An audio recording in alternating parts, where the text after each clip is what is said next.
Bonjour, je me présente, je m'appelle Didier Hochbaert, je suis pasteur de Tout est possible avec Jésus.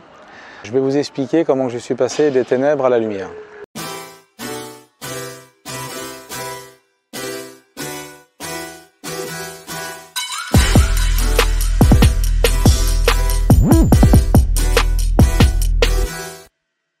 J'ai été élevé dans une famille où il se disait croyant, catholique, où il ne pratiquait pas beaucoup. Et concernant mon enfance, elle a été celle-ci, c'est que moi, déjà tout petit, j'étais quelqu'un de très turbulent. On m'avait déjà donné des surnoms à l'école, on m'avait déjà donné des surnoms à la famille. J'étais quelqu'un, si vous voulez, la personne la plus brutale de la famille, des cousins et des cousines. C'est qu'à tel point que dès l'instant qu'il y avait un méfait qui se passait au sein de la famille ou dans le voisinage, tout de suite, c'était Didier. Didier a toujours eu le dos très large. Ça, c'est quand j'étais petit. Et puis après, dans mon adolescence, ça m'a toujours poursuivi, comme on pourrait le dire. Dès l'instant qu'il y avait quelque chose, c'était toujours moi. Ça devait être encore Didier. À quel point que mon grand-père m'avait donné des surnoms, mon père aussi, et mes cousins. Alors je vais vous en donner un, ils me l'appelaient tous le rouge. En voulant dire, c'est quelqu'un d'enflammé, quoi. J'étais bon à casser tout. Et puis voilà, on a vécu comme ça, sans se soucier, si vous voulez, de ce qui se passait à l'extérieur. Quand je dis à l'extérieur, de voir qu'est-ce qu'il y avait, nous on était entre familles. Si vous voulez, on avait besoin de rien, quoi. Alors, pas d'une famille aisée, non, pas du tout. Mais on sort d'une famille où on manquait de rien, si vous voulez. Mais il y avait quelque chose que j'ai du mal à en parler, mais j'aimerais vous le dire quand même parce que ça peut peut-être aider quelqu'un. Si vous voulez, en étant adolescent, c'est le manque d'amour. Pourquoi le manque d'amour? Parce que moi, j'ai un père qui n'était pas souvent présent. J'ai un père qui était très colérique. Parce que j'ai un père qui a fréquenté beaucoup les cafés. Il a bu énormément. Et il a rendu ma mère malheureuse. Et nous sommes 3 garçons et une fille. Et si vous voulez, il nous a rendu une enfance douloureuse. Donc encore aujourd'hui, j'ai 48 ans. Les stigmates sont toujours là parce qu'on en souffre tout le temps. Parce qu'il ne faut pas oublier qu'un enfant, c'est une boîte à enregistrer, c'est un disque dur. Et tout ce qui est dans la mémoire, ça reste gravé. Et moi je me disais, en étant adolescent, le jour où je fonde un foyer, où j'ai des enfants, que j'aurai ma femme, je me dirais ça, je ne le reproduirai pas et je ne le ferai pas. C'est pour ça que je disais comment je suis passé des ténèbres à la lumière. Pourquoi? Parce que en étant adolescent, moi je ne voulais pas reproduire ces choses. Je me disais ça, je ne le ferai jamais. Le jour où je serai marié, jamais je taperai ma femme, jamais je serai méchant avec mes enfants. Et laissez-moi vous dire que des fois ça nous rattrape. Inconsciemment, involontairement, mais dans notre vie, des fois ça nous rattrape. Donc voilà, on a mené notre jeunesse. J'étais quelqu'un de brillant, j'étais quelqu'un qui avait beaucoup d'amis. J'étais quelqu'un qui savait faire plaisir à mes amis. J'étais quelqu'un qui aimait sortir, qui aimait bouger, j'aimais la vie, j'aimais écouter la musique, j'aimais sortir avec mes copains, on aimait aller dans les karaokés, on aimait aller dans les discothèques, comme n'importe quel jeune peut faire. Et puis ça s'est passé, si vous voulez, dans mon adolescence de 15 à 18 ans, parce que je me suis marié très jeune. Je suis marié à l'âge de 18 ans. Et après, j'ai fondé un foyer. On a eu 3 beaux enfants ensemble, qui sont en pleine santé, et je rends gloire à Dieu pour cela. Et puis ce qui s'est passé, c'est que les ténèbres, ils ont commencé à me rattraper. Pourquoi les ténèbres ont commencé à me rattraper? Parce que j'étais quelqu'un qui ne buvait pas, je me suis mis à boire. J'étais quelqu'un qui n'était pas violent, j'ai commencé à être violent. J'étais quelqu'un qui ne fumait pas beaucoup, j'ai commencé à fumer énormément. À tel point que ma femme me disait, elle dit Didier, quand on s'est marié, tu n'étais pas comme ça. Et aujourd'hui, je m'aperçois que tout ce que tu n'étais pas avant, tout ce que je ne voulais pas que tu sois, aujourd'hui tu le deviens et tu l'es. Et je ne comprenais pas ce qui se passait. Je ne comprenais pas du tout. Pourtant, je pensais avoir tout. C'est-à-dire j'offrais dans mon foyer, j'offrais à ma femme, j'offrais autour de moi. Pour moi, je croyais que le bonheur, c'était ça.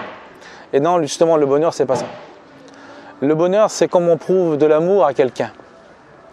Et moi, c'est-à-dire, j'étais en train de reproduire ce manque d'amour. On aurait dit que, quelque part, que ce que j'avais vécu dans mon enfance, il fallait que je le reproduise. Mais c'est totalement faux, c'est pas ce que la Bible nous enseigne. Et puis ce qui s'est passé, c'est que ça l'a resté comme ça à peu près une dizaine d'années. Alors je vous explique pas, c'était pour mon épouse, ça a été 10 ans de calvaire.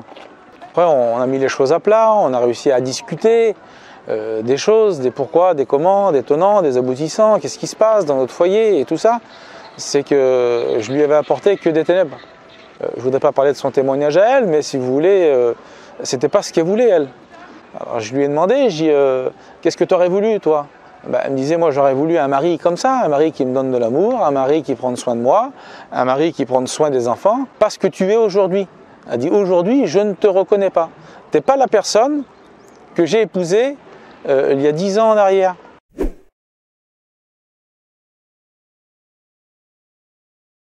Je pense que c'est des choses qu'on reproduit inconsciemment, ça. Je pense. Parce que c'est des choses qui sont là, ils sont enfuis ici, quelque part. Et je pense qu'un beau jour, ça sort.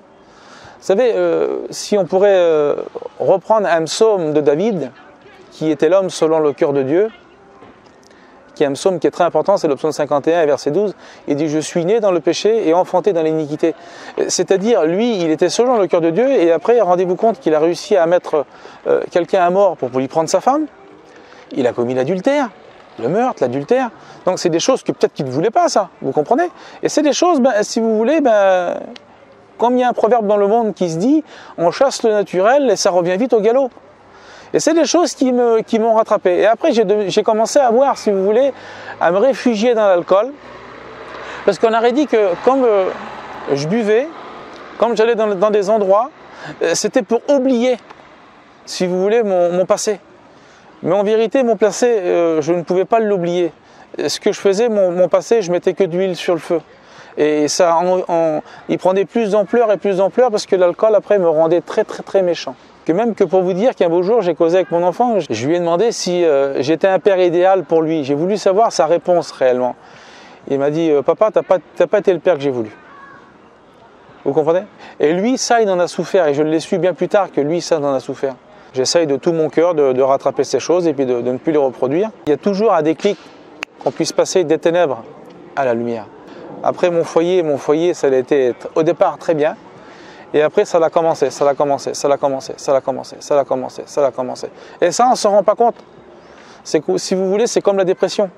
La dépression, elle est là et on ne s'en rend pas compte. Et il n'y a que quand on s'est aperçu qu'on fait une dépression, c'est là qu'il y a le burn-out et c'est là qu'il est trop tard. Et ce qui s'est passé, c'est qu'un beau jour, ma femme, elle s'est donnée à Dieu. Elle a regardé un film un jour à la télé. C'était la Bible.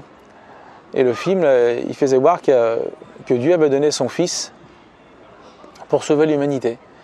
Et là, le Seigneur était en train de travailler son cœur. Et là, elle avait accepté Dieu. Et elle a suivi, si vous voulez, le Seigneur discrètement. Mais je m'en ai aperçu quelque part. Parce que j'avais vu un changement dans ma femme. Parce que laissez-moi vous dire que comme on est au contact de l'Évangile, il y a toujours un changement. C'est pour ça que je dis des ténèbres à la lumière. Et je lui ai dit, tu commences à suivre les voies du Seigneur? Elle a dit oui, je suis le Seigneur. Elle a dit, je voudrais passer par les eaux du baptême. Je dis, écoute, si c'est ta volonté. Mais regardez comment que le plan de l'homme, des fois, peut être mesquin et que des fois, ça peut être méchant. Moi, je vais pouvoir sortir et je vais pouvoir continuer encore plus ce que je fais. Et je vais pouvoir plus boire, plus fumer. Et puis comme ça, elle ne pourra rien dire. Parce que j'avais toujours entendu parler qu'une femme qui s'avait donnée à Dieu, elle était soumise à son mari encore plus. Et puis ce qui s'est passé, c'est que j'ai été pris à mon propre piège. C'est qu'elle, bien sûr, elle s'est baptisée. Elle a suivi les voies du Seigneur. Et puis elle a commencé à fréquenter les réunions. Et ce qui s'est passé un beau jour, c'est que je la regardais vivre. Et je voyais qu'il y avait un changement quand même. Et puis j'ai commencé à fréquenter les chrétiens. Et j'ai vu dans les chrétiens qu'ils avaient quelque chose que moi je n'avais pas. J'ai vu qu'ils avaient une joie, j'ai vu qu'ils avaient une paix. J'ai vu qu'ils avaient quelque chose que moi je ne possédais pas. Donc il y a un beau jour, on était en mission. Pour ceux qui ne savent pas ce que c'est qu'une mission, c'est que voilà, on part, on monte un chapiteau et il y a des prédications qui sont faites. Et un matin, il y a eu une réunion de prière. Et je me suis levé le matin de bonne heure et ma femme m'a dit, tu vas où? J'ai dit, je vais écouter ce que le pasteur a dit. Elle a dit, ah bon? Oui, j'ai dit, je vais écouter ce que le pasteur a à dire. Et je suis rentré dans cette réunion. Et puis le pasteur a prêché. Et puis les chrétiens qui étaient là, ils ont prié comme la Bible l'enseigne, à tour de rôle. Et puis le message ne me concernait pas plus que ça. Je n'avais pas tellement adhéré, si vous voulez, à la prédication. Et puis j'étais là. Et puis je regardais autour de moi. Mais je dis, Seigneur, si tu existes, comme eux ils disent. Et je dis, pourquoi tu ne te fais pas connaître à moi? Et à ce moment-là, quand j'ai dit ces paroles, le Seigneur s'est fait connaître à moi, comme l'apôtre Paul le dit en 1 Corinthiens, et il s'est fait connaître à moi par un don spirituel. Il y a une prophétie à ce moment-là qui s'est levée au sein de la réunion, de l'assemblée. Et là, à ce moment-là, le Seigneur m'a parlé. Mais on ne peut pas définir. Parce que je l'ai compris bien plus tard que c'était le divin qui parlait à l'humain, c'était le créateur qui parlait à sa créature. Et à ce moment-là, j'étais sur ma chaise, j'étais tétanisé, j'avais comme si j'avais une chape de béton sur mes épaules. Et s'il aurait voulu se lever pour sauver la vie de quelqu'un, c'était impossible. Je ne pouvais pas. C'était quasiment impossible de pouvoir se lever. Et là, j'étais là, et puis je ne pouvais plus parler. Et puis la prophétie disait, demande-moi et je te répondrai. Et à ce moment-là, si vous voulez, je n'ai pas pu nier l'existence de Dieu. Je ne pouvais plus dire que Dieu n'existe pas. Je ne pouvais plus me cacher derrière dire non, Dieu n'existe pas, tout ça c'est du baratin, et puis c'est pas pour moi, c'est pour les autres. Mais ma curiosité m'avait quand même amené à écouter et à voir ce qui se passait dans ces réunions. Et j'ai suivi comme ça, si vous voulez, comme un clandestin, j'essayais de ne pas le faire voir aux autres. Mais laissez-moi vous dire que quand on passe des ténèbres à la lumière, les gens ils le voient. Alors les gens ils sont venus vers moi, de mes cousins, de ma famille, ils m'ont dit, parce qu'ils me connaissaient très bien. Mon langage avait commencé à changer, ma façon de parler avait commencé à changer, ma façon de faire avait commencé à changer. Et là, on est venu dire, tu suis le Seigneur? J'ai dit oui, je suis le Seigneur. Et puis j'ai commencé à assister aux réunions, j'ai adhéré, si vous voulez, aux réunions. J'aimais écouter la parole de Dieu. Et ce qui s'est passé, c'est que pas longtemps après, si vous voulez, j'ai passé par les eaux du baptême, ça a duré quelques temps, et j'ai passé par les eaux du baptême. Et Dieu m'a appelé à le servir.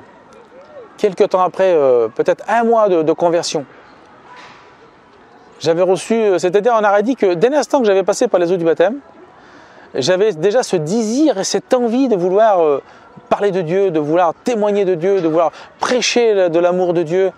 Et le Seigneur m'a appelé. Et puis, si je pourrais résumer mon parcours, eh ben, c'est que le Seigneur m'a fait passer des ténèbres justement à son admirable lumière. Dieu m'a libéré de toutes ces choses. Dieu m'a libéré de toutes les addictions qui me tenaient lié.